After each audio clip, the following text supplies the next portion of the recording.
പ്രജീഷേട്ടാ എന്താ ഈ സമയത്ത് വിളിക്കുന്നേ? ഹലോ, നിങ്ങൾക്ക് എന്താ ഇന്ന് ഡ്യൂട്ടി ഇല്ലേ? ഇന്ന് വെള്ളിയാഴ്ച അല്ലേ? വെള്ളിയാഴ്ച എന്ന് പറഞ്ഞോണ്ട് നിങ്ങൾ റൂമിൽ തന്നെ ഇരിക്കണ? നിങ്ങൾക്ക് പുറത്തു പോയിട്ട് വല്ല പണിക്കും പോയിക്കൂടെ?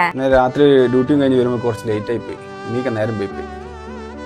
ഇടേ, ഞാനൊരു കാര്യം ചോദിക്കട്ടെ. ഞാൻ നാട്ടിലേക്ക് വന്നാലോ എന്നിങ്ങനെ വിചാരിക്കുന്നുണ്ട്. അതെന്തിനാ നിങ്ങൾ ഇപ്പൊ വരുന്നേ? നമ്മൾ വീട് വെച്ചതിന്റെ കട ഒന്ന് മാറി വരുന്നുള്ളൂ. അതുമല്ല, നിങ്ങളിപ്പോ പോയിട്ട് 4 കൊല്ലം ആവുന്നല്ലേ ഉള്ളൂ, അപ്പത്തേക്ക് ഇങ്ങോട്ട് വരണ? അത് മാത്രല്ല, ഇപ്പൊ എന്റെ ആങ്ങളെന്റെ കല്യാണാന്ന് നിങ്ങൾക്ക് അറിഞ്ഞൂടെ? അതിന് പൈസ കൊടുക്കണമെന്ന് അറിഞ്ഞൂടെ? എന്റെ ചേച്ചി കൊടുക്കുന്നതിലും ഒരു കുറച്ച് കൂടുതൽ എനിക്ക് കൊടുക്കണ്ടേ? അല്ലേ എനിക്ക് മോശക്കേടാ? അതുമല്ല, നാട്ടുകാരുടെ മുന്നിലല്ല ഏറ്റവും കൂടുതൽ പൈസ ഞാനാ കൊടുക്കണ്ടേ? ഗൾഫുകാരന്റെ ഭാര്യയാന്നും പറഞ്ഞിട്ട് എല്ലാരേക്കാളും കുറഞ്ഞ പൈസ കൊടുക്കാനാ? നിങ്ങളിപ്പോ ഒന്നും വരണ്ടേ? നിങ്ങള് അവന് കൊടുക്കാനുള്ള പൈസയും എല്ലാം സെറ്റ് ആക്കിട്ടേ വരാവൂ. ആ കാര്യം എന്നോട് മറന്നു നോക്കി. മക്കളെല്ലാം ഒന്ന് കാണാന്ന് വെച്ചിട്ട് ഞങ്ങളൊരു പൂതി കൊണ്ട് ഞാൻ ചോദിച്ചതാ. അല്ലേ നിങ്ങൾക്ക് എന്ത് കാര്യം ഓർമ്മയുള്ള? ഈ വീട്ടിലേക്കുള്ള സാധനങ്ങൾ മൊത്തം ഞാൻ EMI ആയിട്ട് മേടിച്ചു വെച്ചേക്കാന്ന് നിങ്ങളോട് ഞാൻ പറഞ്ഞിട്ടില്ലേ? നിങ്ങൾ ഇവിടെ വന്ന് നിന്ന് ഇതെല്ലാം ആരാ അടയ്ക്കുവാ? ആ ശരി ശരി, ഞാൻ വരുന്നില്ല, നീ നിർത്ത്. പിന്നെ ധ്യാന സ്കൂളിൽ പോയാ? അവൻ സ്കൂളിൽ പോയി. എന്നാ നീ ഒന്ന് വീഡിയോ കോൾ വിളിച്ചേ.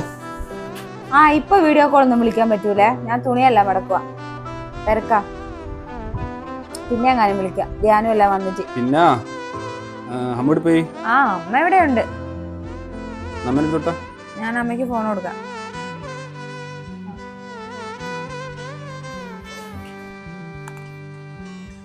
അമ്മയ്ക്ക് കൊടുക്കുന്നുണ്ടേ ഫോണ്.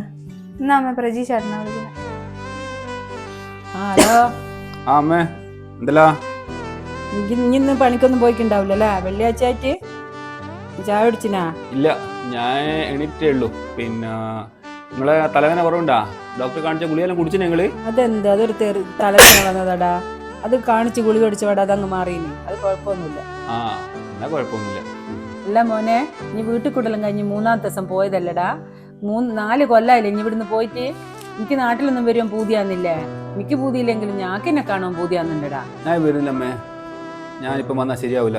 നിത്യൻ്റെ ആങ്ങളെൻ്റെ കല്യാണമല്ലേ, അപ്പം അതിന് ഒരുപാട് പൈസ ചിലവില്ല. ഇനിയിപ്പോൾ ഒരു കഴിയട്ടെ, എന്നിട്ട് നോക്കിയിട്ട് വരാം. പൈസേന്റെ കാര്യം വിചാരിച്ചിട്ട് ഇനി വരാണ്ട് നിൽക്കണ്ടടാ.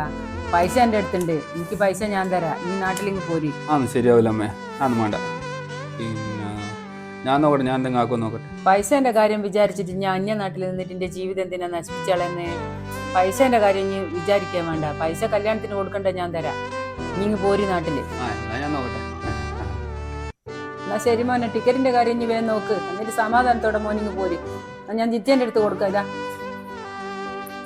ഹലോ, ഞാൻ വിളിക്കാം. എന്നാ ശരി. അല്ല, നിങ്ങളെ മോനെ ഇങ്ങോട്ട് വിളിച്ചു വരുത്തി വേണ്ട? ഇവിടുത്തെ കടയിൽ ആരാ വീട്ടുക?